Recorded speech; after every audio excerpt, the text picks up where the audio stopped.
Good evening. Something that I realized for the past few weeks in the political discussions, as well as when it comes to mass media debates and political programs, is something very sad. Why I'm saying like that is, if you look at the new faces, especially from the ruling party, who is trying to come into the political world, people like us. I'm not from the ruling party, but from a different party. But what I'm trying to say is we are newcomers to the political world.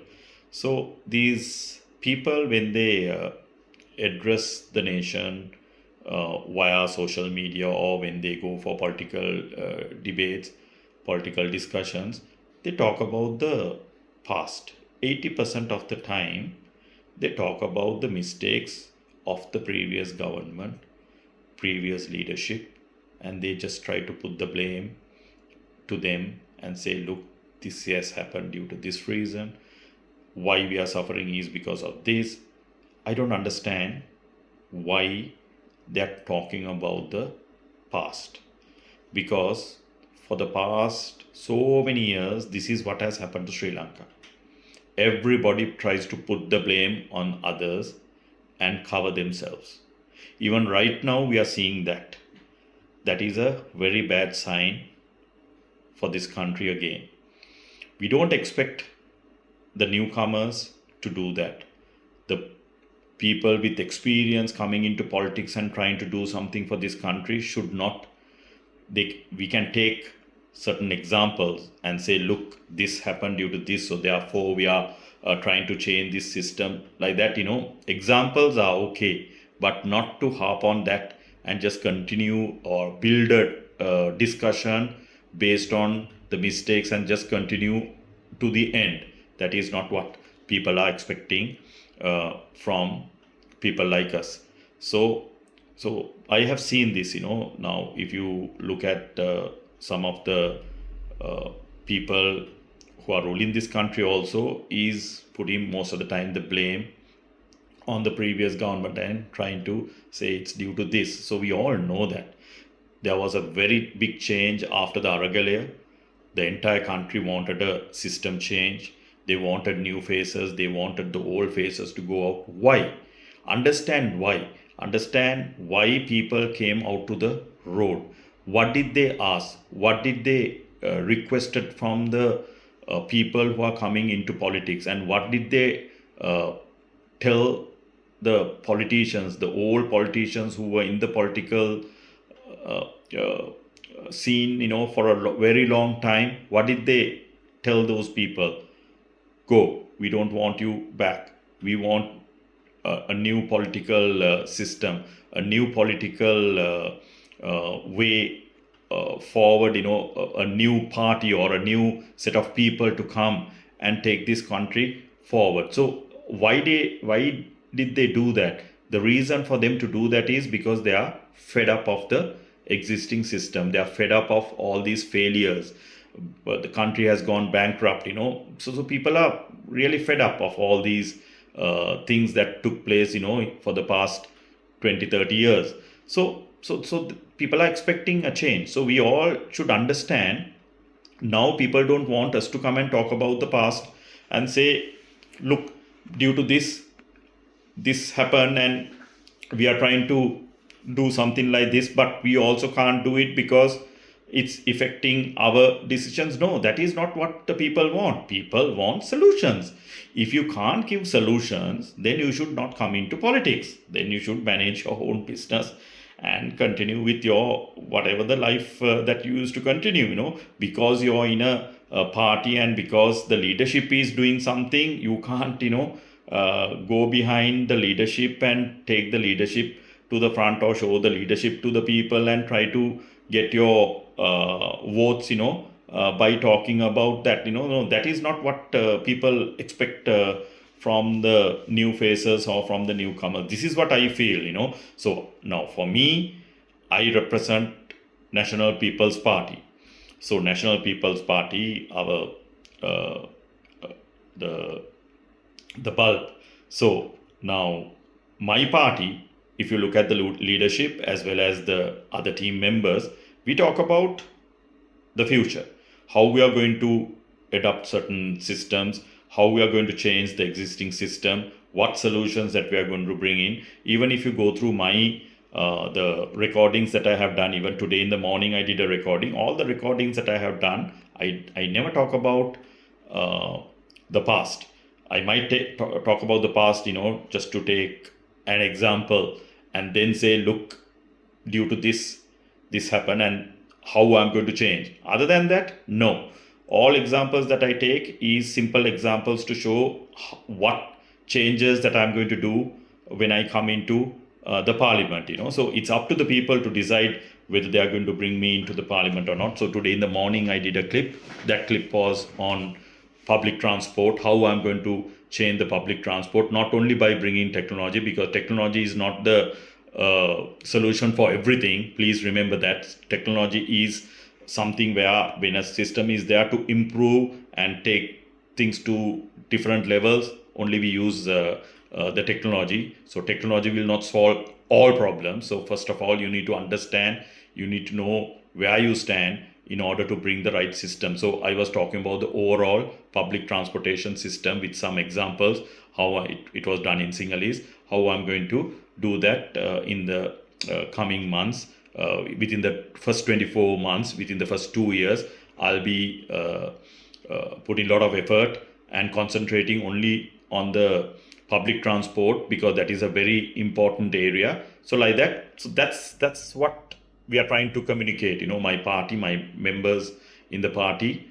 trying to communicate to the public, what we are trying to do. So just think about it, what I just said, about this other party members, especially the ruling party, Colombo district, they all talk about the past, all talk about the problems that we are facing. They don't come out with solutions.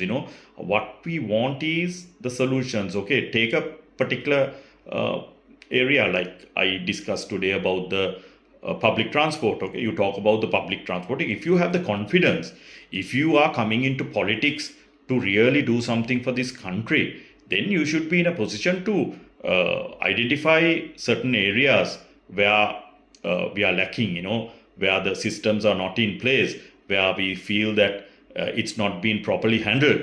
Take those, take few or take one at least, and concentrate on that and say, this is what I'm trying to do. Because we have a lot of problems. So if I just come and say, that's what I told in the morning also, if I just come and say, I'm coming to do something for this country, I'm trying to change this country, I'm trying to take this country to the next level, that's not what people want. Okay, everybody is saying that we are going to change the country. Is that what you want? No. If I'm saying, yes, I'm going to change the country, talk about something. Take a particular topic, or a segment, and talk about that segment and say, this is what I'm going to do. This is the area. And the other thing that I tell every time, when I address people through social media as well as when I meet people, is that people don't want to know how we are going to implement systems, what system I'm going to bring in, how I'm going to structure the system. That is not what people want. What people want today is the result. End result is what matters to the general public.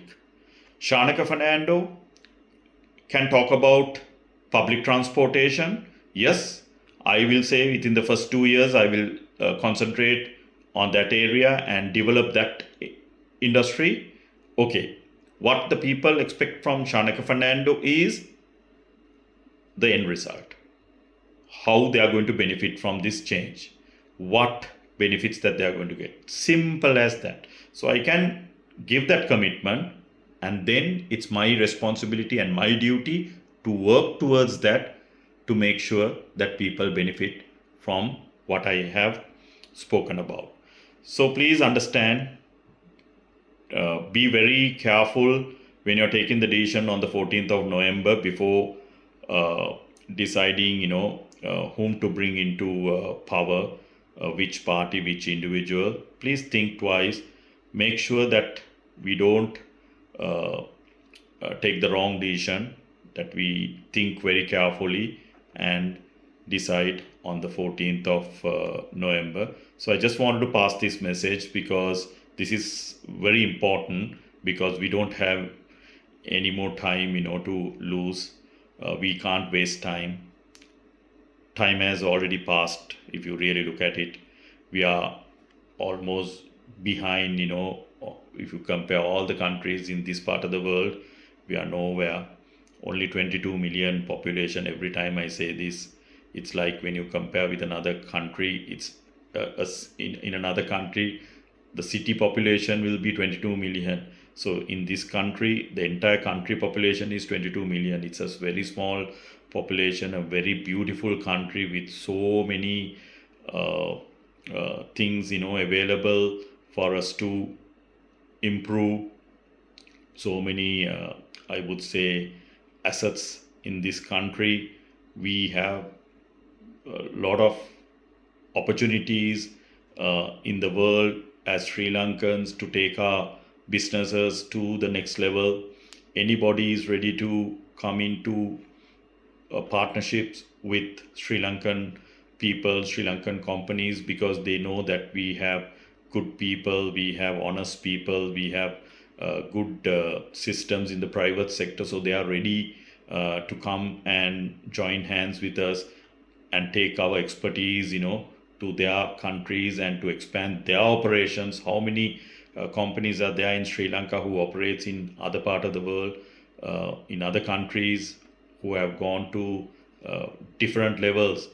Why we are talking about the past? For what? When we have all these in within our country, talk about the positive things, talk about the future, what we are trying to bring to the next generation, how we are going to make sure that our lives are going to be much better than right now. We are all suffering right now. We don't know what is going to happen tomorrow. We don't know in 6 months, in 1 year. Nobody knows. Though we have seen changes, we all have doubts. Every day in the morning when we get up, we are with a doubt, because we are not 100%. We don't have that confidence level to say, look, yes, we are in the right track. No, we are still not in the right track. So let's get this country to the right track. Let's work together and bring this country and take this country to the next level, and make sure that we all benefit as Sri Lankans. Thank you.